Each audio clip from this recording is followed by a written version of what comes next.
আজ এই ভিডিওতে যে ব্যাপারটা আলোচনা করা হবে তোমাদের সামনেই, এটা মেইনলি ক্লাস 10 অর্থাৎ মাধ্যমিকদের জন্য গুরুত্বপূর্ণ। তো গল্প একটা তোমাদের টেক্সচুয়াল গল্প, যার নাম হচ্ছে আওয়ার রানওয়ে কাইট। এটা তোমাদের লেসন 5 এবং এটা সেকেন্ড সামেটিভের অন্তর্গত। তো এটা লেখা হচ্ছে লুসি মৌদ মন্টগোমেরির। আমরা এই গল্পটা সম্পর্কে জানবো, লাইন বাই লাইন অ্যানালিসিস করব এবং এর মধ্যে জিস্ট কী রয়েছে সেটা আমরা বোঝার একটু চেষ্টা করব। দেখো, এটা তোমরা শুনে বুঝতে পারছো আওয়ার রানওয়ে কাইট এই কথার অর্থ কী।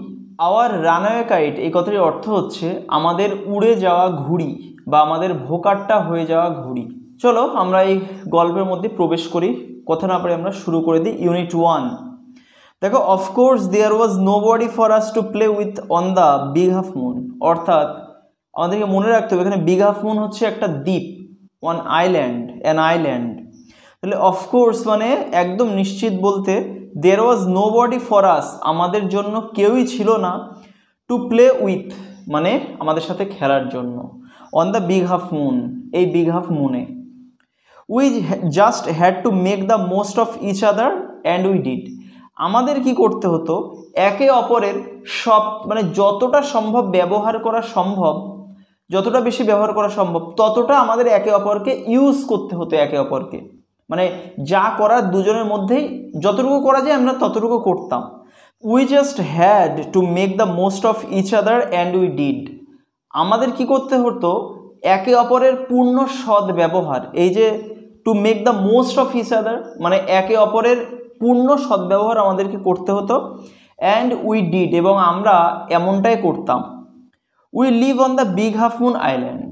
তো আমরা অর্থাৎ যিনি বলছেন, এখানে আমরা ফার্স্ট পার্সন ন্যারেটিভ দেখতে পাচ্ছি। তো আমরা বাস করতাম বা আমরা বাস করি, এখানে প্রেজেন্টে দেওয়া রয়েছে, on the Big Half Moon island অর্থাৎ বিগ হাফ মুন দ্বীপে, এটা একটা island. We are father and Claude and I and aunt Esther and Mimi and Dick. এই যে উই বলা হচ্ছে, এই যে আমরা বলা হচ্ছে, এই আমরাটা কারা? ফাদার রয়েছে, বাবা রয়েছে, অ্যান্ড ক্লড রয়েছে, অ্যান্ড আমি, অ্যান্ড আন্ট এস্থার মানে এস্থার পিসি, অ্যান্ড মিমি অ্যান্ড ডিক এবং মিমি আর ডিক নামক দুজন ছেলে মেয়ে। It used to be only father and Claude and I. তো এটা হওয়া উচিত ছিল বাবা, ক্লড এবং আমি। It is all on account of the kite that there are more of us. তো এই পুরোটা, এই যে দেয়ার আর মোর অফ আস অর্থাৎ আমাদের সঙ্গে আরও কিছু লোক রয়েছে, এর কারণটা কি? ইট ইজ অল অন অ্যাকাউন্ট মানে কারণে। তো পুরোটা হচ্ছে কিসের কারণে? দ্য কাইট মানে ঘুড়ির কারণে। This is what I want to tell you about. তো এই ব্যাপারটাই কিন্তু আমি তোমাদেরকে বলতে চলেছি। Father is the keeper of the Big Half Moon lighthouse. বাবা অর্থাৎ ন্যারেটরের বাবা, তিনি হচ্ছেন Big Half Moon lighthouse মানে বাতি ঘর। অ্যাকচুয়ালি এই দ্বীপে কোনো একটা মানে লাইটিংয়ের কোনো ঘর ছিল, তো সেখানকার কিপার মানে প্রহরী টাইপের, যেটাকে বলা হয় চৌকিদার, তো তিনি সেই কিপারের কাজ করতেন। I am 11 years old। আমার বয়স 11, আমার 11 বছর বয়স। Claude is 12। ক্লড এই নামক যে ছেলেটি আর কি, তার কিন্তু 12 বছর বয়স। অর্থাৎ আমরা দেখতে পাচ্ছি ন্যারেটরের থেকে কিন্তু ক্লড 1 বছরের বড় এবং সে তার দাদা হয়। In winter when the harbour is frozen over. তো যখন শীতকালে the harbour is frozen over, পুরো হারবারটা অর্থাৎ এই যে বন্দরটা, এই জায়গাটা পুরোটা ফ্রোজেন মানে বরফে বা তুষারে আবৃত হয়ে যেত। We all move over to the mainland. তো তখন লেখিকা বা ন্যারেটর, তিনি বা বক্তা আর কি, বা তিনি তার ফ্যামিলি কি করেন? Move over to the mainland, মূল ভূখণ্ড, সেখানে তারা চলে আসেন, মানে ওখানে স্থানান্তরিত হয়ে যান আর কি। দেখো বন্ধুরা, ব্যাপারটা অনেকটা এরকম, ভারতবর্ষের ম্যাপ তোমরা জানো এবং শ্রীলঙ্কার ম্যাপ জানো। তো শ্রীলঙ্কাকে যদি আমরা বিগ হাফ মুন ধরি, তাহলে ভারতবর্ষ মানে ইন্ডিয়া যে সাবকন্টিনেন্ট, এটা হচ্ছে মানে মেইনল্যান্ড মানে মূল ভূখণ্ড আর কি। তো সেজন্য বলা হচ্ছে যে সেখান ওই শ্রীলঙ্কার মতো এই বন্দরটা মানে যেটা বিগ হাফ মুন, এটা পুরোপুরি যখন শীতকালে ফ্রোজেন হয়ে যেত, বরফে ঢাকা পড়ে যেত, তখন এই ন্যারেটর এবং তার বাবা মা, মানে মা তো নেই, বাবা এবং তার দাদা, তারা কিন্তু সবাই মূল ভূখণ্ডে ফিরে আসতো। As soon as spring comes, ঠিক যখনই বসন্ত আসে, we sail to our own dear island. তো আমরা কিন্তু তখন ব্যাক উই সেল মানে আমরা আবার ফিরে যাই আমরা ওন ডিয়ার আইল্যান্ড, আমাদের সেই প্রিয় নিজেদের যে দ্বীপপুঞ্জ বা দ্বীপ আর কি, আইল্যান্ড, সেখানে আমরা ফিরে যাই। চলে আসবো পরের প্যারাগ্রাফে। The funny part use to be that people always pitied us when the time came for us to return. তাহলে মজার অংশটা বা মজার ব্যাপারটা তখন শুরু হতো, পিপল অলওয়েজ পিটিয়েড আস, এবং লোকজন কিন্তু সবসময় আমাদের উপরে করুণা করতো বা দুঃখ করতো আমাদেরকে নিয়ে। When the time came for আস, যখন সময় আসতো আমাদের জন্য, টু রিটার্ন মানে ফিরে আসার বা ফিরে যাওয়ার সময় আসতো। কোথায় ফিরে যাবে? ওই আইল্যান্ডে যখন ফিরে যাবে। They said we must be so lonesome over there. তো তারা আমাদেরকে বলতো যে আমরা নিশ্চয়ই ওখানে খুব লোনসাম মানে একাকী হব, ওভার দেয়ার মানে সেখানে। With no other children near us, আমাদের ধারে কাছে অন্য কোনো বাচ্চারা আর কি, তারা ছেলে মেয়ে তারা কিন্তু ছিল না। আমাদেরকে মনে রাখতে হবে এই যে বিগ হাফ মুন আইল্যান্ড, এখানে কিন্তু শুধু ন্যারেটর এবং তার ফ্যামিলি থাকতো আর কি, আর কেউ থাকতো না পুরো দ্বীপটাতে, শুধু তারাই থাকতো। Of course Claude and I would have liked to have someone to play with us. হ্যাঁ, অবশ্যই এটা ঠিক যে ক্লড অ্যান্ড আই, ক্লড এবং আমার, উড হ্যাভ লাইকড মানে আমরা এটা পছন্দ, আমাদের এটা ভালোই লাগতো আর কি। That two have someone to play with আস মানে আমাদের সাথে খেলা করার জন্য অন্য কেউ যদি আমাদের সাথে থাকতো, তাহলে টু হ্যাভ সামওয়ান কাউকে পেতে, টু প্লে উইথ আস আমাদের সাথে খেলার জন্য। It is hard to run pirate caves, এবং কেন সেটা? It is hard to run pirate caves and things like that with only two. তাহলে it is hard to run pirate caves, pirate caves মানে হচ্ছে জলদস্যু আর কি, এবং কেভ মানে গুহা আমরা জানি। তো মানে এই পাইরেট কেভস হচ্ছে ওয়ান কাইন্ড অফ গেম। তাহলে এই খেলা এই যে রান মানে কিন্তু খেলা করা, এখানে মানে এই পাইরেট কেভস খেলা করা, এটা কিন্তু খুব হার্ড মানে খুব কঠিন। অ্যান্ড থিংস লাইক দ্যাট, শুধুমাত্র পাইরেট কেভস না, ওরকম টাইপের কোনো গেম খেলা খুবই কঠিন, উইথ অনলি টু শুধুমাত্র দুজনকে নিয়ে। But we used to quarrel a good deal with the mainland children, কিন্তু আমরা প্রচুর পরিমাণে এই যে কোয়াইট এ গুড ডিল মানে প্রচুর পরিমাণে ঝগড়া করতাম। কোয়ারেল মানে ইউজড টু কখন ইউজ করা হয় আমরা সবাই জানি, যখন অতীতকালে কোনো একটা কাজ প্রতিদিন করা হতো এরকম বোঝায়, তো তখন কিন্তু ইউজড টু ব্যবহার করা হয়। এবং আমাদের মনে রাখতে হবে যে লেখিকা আর কি, তিনি কিন্তু অতীতের কথা স্মরণ করছেন, সেজন্য তিনি ইউজড টু কথাটা ব্যবহার করছেন। তাহলে used to quarrel a good deal মানে প্রচুর পরিমাণে ঝগড়া করতাম with the mainland children in winter, শীতকালে তারা যখন মেইনল্যান্ডে চলে যেতেন, তো তখন কিন্তু তারা মূল ভূখণ্ডের ছেলেপিলেদের সঙ্গে খুব ঝগড়াঝাটি করতেন। So it was perhaps just as well that there were none of them on the Big Half moon.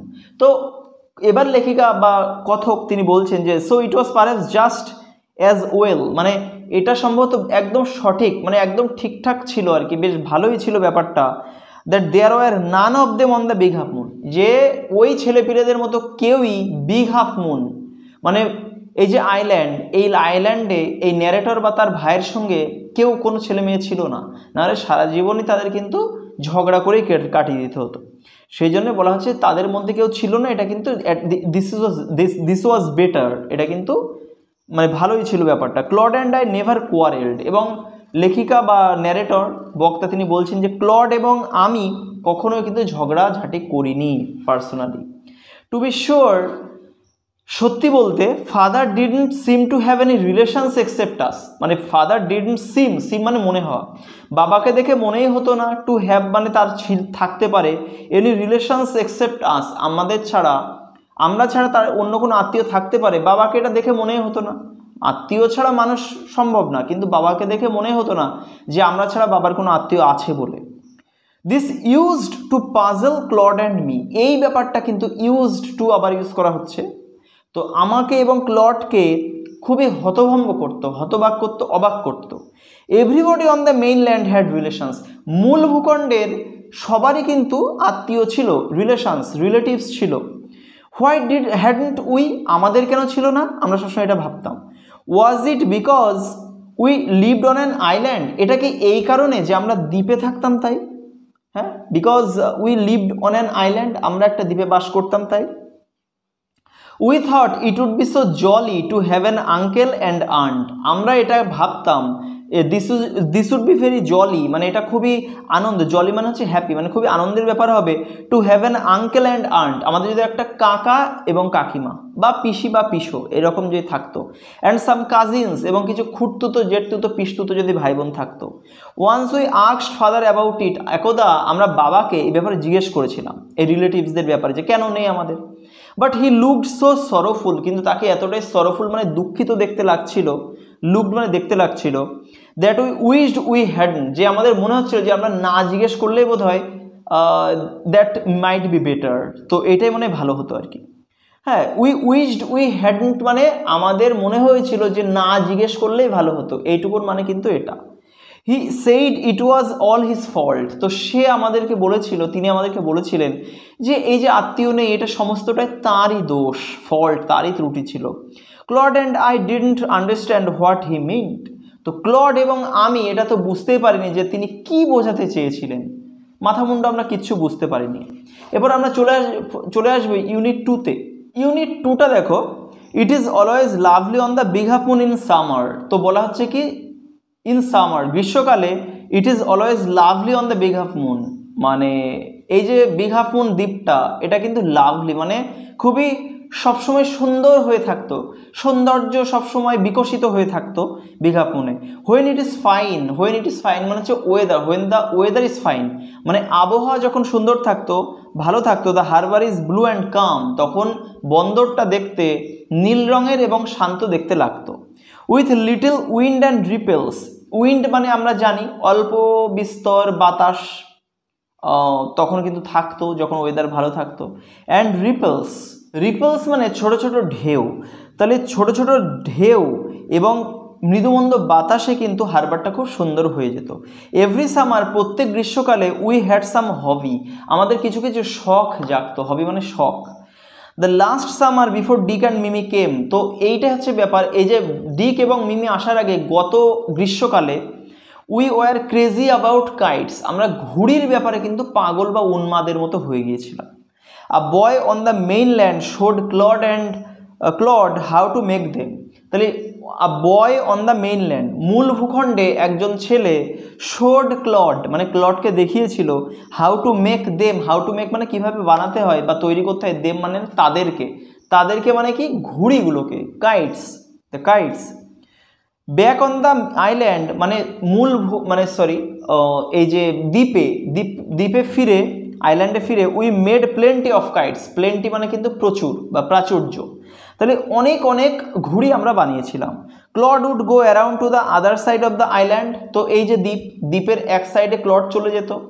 And we would play shipwrecked mariner signalling to each other with kites, এবং আমরা সিগন্যালিং টু ইচ আদার একে অপরকে সংকেত দিয়ে, with kites মানে ঘুড়ির সংকেত দিয়ে আমরা কি করতাম, উই উড প্লে শিপরেকড ম্যারিনার্স, আমরা এই জাহাজডুবি নাবিক আমরা এই খেলাটা করতাম। কেমন মানে ক্লড দ্বীপের একদিকে চলে যাবে, ন্যারেটর একদিকে থাকবে এবং তারা ঘুড়ি উড়াবে, ঘুড়ি দুটো সিগন্যাল পেয়ে যাবে, তো সেই জন্য কিন্তু বলা হচ্ছে শিপরেকড ম্যারিনার্স খেলা তারা খেলতেন। We had a kite that was big and covered with lovely red paper, তো আমাদের একটা ঘুড়ি ছিল, কবি লেখিকা মনে করছেন, দ্যাট ওয়াজ বিগ এটা খুব বড় ছিল, and covered with lovely red paper এবং ওটা লাল রঙের কাগজ দিয়ে ঢেকে দেওয়া হয়েছিল। We pasted gold tinsel stars, তাহলে আমরা টিনসেল স্টার্স মানে হচ্ছে সোনালি চুমকি, চুমকি মানে তোমরা দেখে থাকবে ছোট ছোট ছোট ছোট স্টার টাইপের হয় বা গোল গোল হয়, যেগুলো আমরা প্যান্ডেলে মেরে থাকতে দেখি আর কি, তো ঠাকুরের পোশাকেও কিন্তু এগুলো দেখা যায়, মানে যেগুলো মূর্তিমান ঠাকুর আর কি তাদের পোশাকেও কিন্তু এই চুমকিগুলো দেখা যায়, যেগুলো গোল্ডেন কালারে হয়, কখনো রেড কালারে হয়, কখনো ভায়োলেট কালারের হয়, বিভিন্ন কালারে কিন্তু হয়। তো এই চুমকি আমরা কিন্তু উই পেস্টেড মানে আমরা সেটে দিয়েছিলাম, আমরা এঁটে দিয়েছিলাম গোল্ড টিনসেল স্টার্স, সোনালি রঙের চুমকি, তারা, চুমকিযুক্ত তারাগুলি অল ওভার ইট মানে টোটাল ঘুড়ির বডিতে। And had written our names full on it, এবং আমাদের পুরো নাম, এই পুরোপুরি নাম কিন্তু পুরো নামটা আমরা এই ঘুড়ির উপরে লিখে দিয়েছিলাম Claude Lit and Philippa Lit. সে আমাদের নাম কি? ক্লড লিট এবং Philippa Lit, Big Half Moon Lighthouse. তো এইটা কিন্তু আমরা লিখে দিয়েছিলাম ঘুড়ির উপরে। এরপরে দেখো, one day there was a grand wind for kite flying. তো একদিন কি হয়েছে, ভীষণ বাতাস হয়েছিল। দেয়ার ওয়াজ এ গ্র্যান্ড উইন্ড, ভীষণ বাতাস, ফর কাইট ফ্লাইং মানে ঘুড়ি ওড়ানোর পক্ষে একদম perfect. I am not sure how it happened. তো কবি লেখিকা এখন বলছেন যে আমার মনে পড়ছে না যে কীভাবে এক্স্যাক্টলি ঘটেছিল, হাউ ইট হ্যাপেন্ড, কীভাবে ঘটেছিল। But as I was bringing the kite from the house, তো আমি যখন লাইট হাউস থেকে ওই ঘুড়িটা নিয়ে আসছিলাম, লেখিকা যখন নিয়ে আসছিলেন, I tripped and fail over the rocks, আমি ট্রিপড মানে হোঁচট খেয়েছিলাম, অ্যান্ড ফেল এবং আমি পড়ে গিয়েছিলাম, ওভার দ্য রক্স মানে পাথরের উপর আমি পড়ে গিয়েছিলাম। My elbow went clear through the kite, এবং উনি যখন ঘুড়ি নিয়ে আসছেন হাতে করে, ঘুড়িটা হাত থেকে ছিটকে পড়ে গিয়েছে, তার উপরে উনি পড়েছেন এবং তার যে কনুইটা ওই ঘুড়ির মধ্যে পুরো ঢুকে গেছে, মেকিং এ বিগ হোল, এবং একটা বড় গর্তও সেখানে তৈরি করেছে। We had to hurry to fix the kite if we wanted to send it up before the wind fail. তাহলে উই হ্যাড টু হারি, আমাদের খুব ব্যস্ততা করতে হয়েছিল, টু ফিক্স দ্য কাইট ওই ঘুড়িটাকে ঠিক করতে, if we wanted to send it up, আমরা যদি চাইতাম এটাকে উপরে তুলতে, সেন্ড ইট আপ মানে উপরে পাঠাতে, বিফোর দ্য উইন্ড ফেল মানে বাতাস পড়ে যাওয়ার আগেই। We রাশড into the light house to get some paper.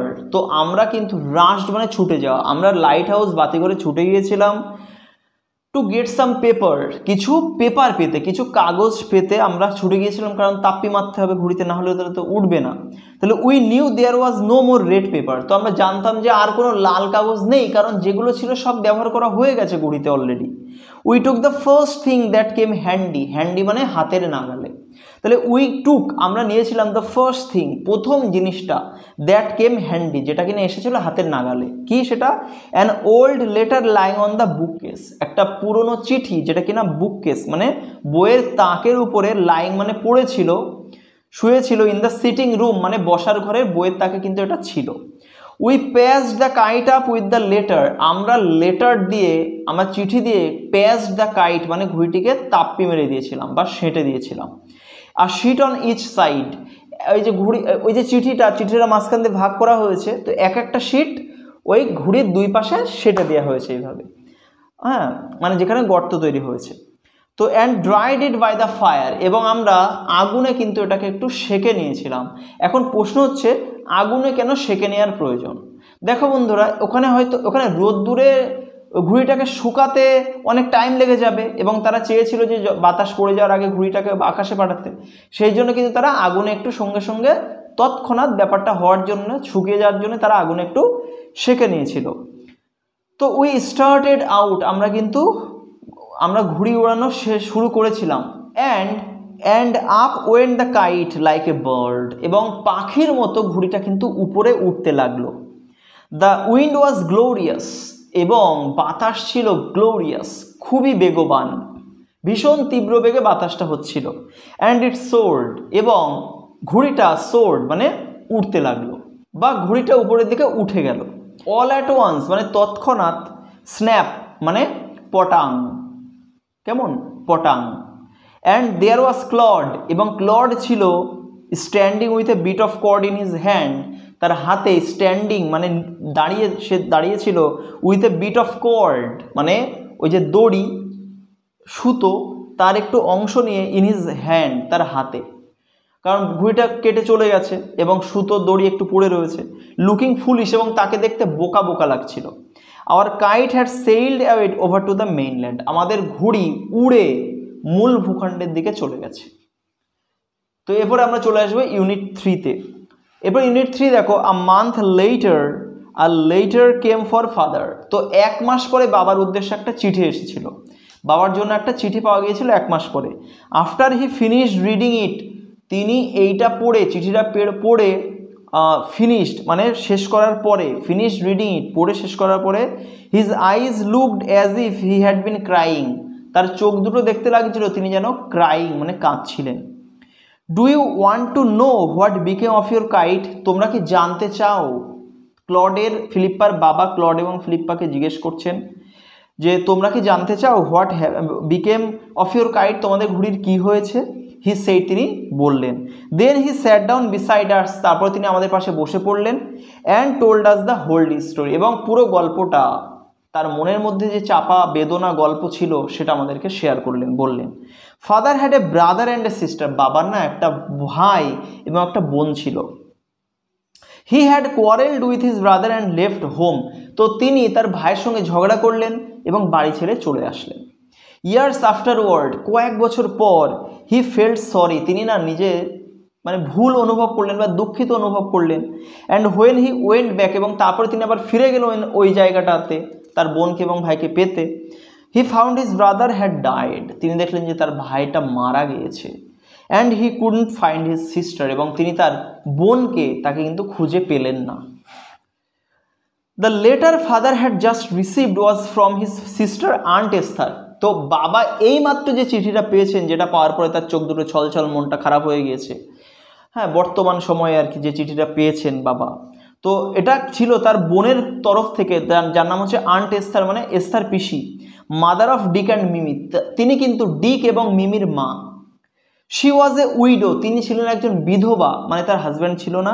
Who lived hundreds of Miles inland, যিনি কিনা কয়েকশো মাইল, হান্ড্রেডস অফ মাইলস মানে কয়েকশো মাইল, ইনল্যান্ড মানে মূল ভূখণ্ডের ভিতরে আর কি তিনি থাকতেন। One day when Dick and Mimi were out in the woods, একদিন যখন ডিক এবং মিমি তারা ওই জঙ্গলে, মানে মূল ভূখণ্ড যেখানে ওনারা থাকতেন, ওই আন্ট এস্থার, তো বাড়ির পাশে একটা জঙ্গল ছিল, সেখানে ডিক এবং মিমি মানে আন্ট এস্থারের ছেলে এবং মেয়ে তারা বেড়াতে বেরিয়েছিল। ইন দ্য উডস মানে জঙ্গলের মধ্যে। They discovered the kite on the top of a tree, তারা কিন্তু ডিসকভার্ড মানে আবিষ্কার করেছিল বা খুঁজে পেয়েছিল দ্য কাইট মানে ঘুড়িটিকে, the on the top of a tree, একটা গাছের একদম উপরের ডালে আর কি, একদম উপরে। অ্যান্ড ক্যারিড ইট হোম, এবং ওই ঘুড়িটাকে বাড়িতে বয়ে নিয়ে এসেছিল তারা। When their mother saw the kite passed with the letter, তো যখন তাদের মা দেখলেন ঘুড়িটাকে, স দ্য কাইট মানে ঘুড়িটাকে, প্যাসড উইথ দ্য লেটার, যেটা কিনা চিঠি দিয়ে তাপ্পি মারা রয়েছে, শি টার্নড পেল, তার মুখটা কিন্তু বিবর্ণ হয়ে গেল। It was the very letter she had once written to her brother, তো এই যে তাপ্পিটা মারা হয়েছে, এই যে ঘুড়ির দুদিকে, এটা কিন্তু তিনি, শি মানে হচ্ছে আন্ট এস্থার, এই যে আন্ট এস্থার, এস্থার পিসি, তিনি কিন্তু ওয়ান্স রিটেন একদা অনেক দিন আগে লিখেছিলেন টু হার ব্রাদার, তার ভাইয়ের কাছে, অর্থাৎ ক্লড এবং ফিলিপ্পার বাবার কাছে কিন্তু ডিক এবং মিমির মা আন্ট এস্থার, তিনি কিন্তু এই চিঠিটা লিখেছিলেন। Philippa was her mother's name and Claude was her father's, তো ফিলিপ্পা ছিল তার মায়ের নাম, লেখিকার মায়ের নাম ছিল ফিলিপ্পা, এবং ক্লড ওয়াজ হার ফাদার্স, তার বাবার নাম ছিল ক্লড। আমাদের মনে রাখতে হবে, এই যে তুমি ন্যারেটর এবং তার ভাই ক্লড, বা তুমি ডিক এবং মিমির ঠাকুর মানে মায়ের বাড়ির দিক থেকে যে ঠাকুর মানে দাদু থাকে আর কি, বা ঠাকুর মানে দিদা থাকে, তারা সবাই কিন্তু মানে এদের নাম কিন্তু ছিল ক্লড এবং ফিলিপ্পা। মানে আলটিমেটলি এই যে বাবা মানে ক্লড মানে ফিলিপ্পা, যিনি আর কি পুরো গল্পটা লিখছেন বা বলছেন আর কি, তার দাদু ঠাকুমার নামও কিন্তু ছিল ক্লড এবং ফিলিপ্পা। এই জায়গাটা অনেকের গুলিয়ে যায়, এই জায়গাটা আমাদের ক্ল্যারিফাই করতে হবে।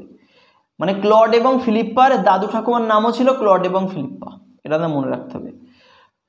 তো she new who we must B, এই যে একই নাম পাওয়া গেল, আবার টাইটেলও লিট, সেই জন্য তিনি বুঝতে পারলেন যে আমরা কে হতে পারি, এই যে ঘুড়িটা কাদের হতে পারে, এবং ওখানে কিন্তু অ্যাড্রেস লেখা ছিল ঘুড়ির উপরে, আমাদের মনে রাখতে হবে। So she sat down and wrote to Big Half Moon, তারপরে কিন্তু তিনি বসে পড়লেন এবং বিগ হাফ মুনের উদ্দেশ্যে তিনি চিঠিটা লিখলেন। And father received her letter, এবং বাবা তার চিঠিটা কিন্তু পেয়ে গেলেন। এইভাবে কিন্তু তাদের মধ্যে মিল তৈরি হলো। তো নেক্সট ডে, পরের দিন, father went and brought aunt Esther and Dick and Mimi with him, পরের দিন তো বাবা কিন্তু চলে গেলেন এবং ব্রট মানে নিয়ে আসলেন aunt Esther and Dick and Mimi with him, aunt Esther, Dick এবং মিমিকে তার সাথে বাড়ি কিন্তু নিয়ে চলে আসলেন এই বিগ হাফ মুনে আর কি। They have been here ever since মানে তারপর থেকে, দে হ্যাভ বিন হেয়ার, তারা কিন্তু এখানেই আছে, আমাদের সাথেই রয়েছে এই ঘটনা পরের থেকে। Aunt Esther is such a dear, aunt Esther একজন খুব প্রিয় একজন মানে মহিলা আর কি, ইজ সাচ এ ডিয়ার মানে এতই জনপ্রিয় বা এতই প্রিয় মহিলা। And Dick and Mimi are too jolly for words, এবং ডিক এবং মিমি তারা কিন্তু খুবই জলি মানে খুব আনন্দিত রয়েছে, ফর ওয়ার্ডস মানে সত্যি বলতে, আমাদের সঙ্গে আনন্দেই কিন্তু তার দিন কাটছে, এটাই হচ্ছে সত্যি কথা।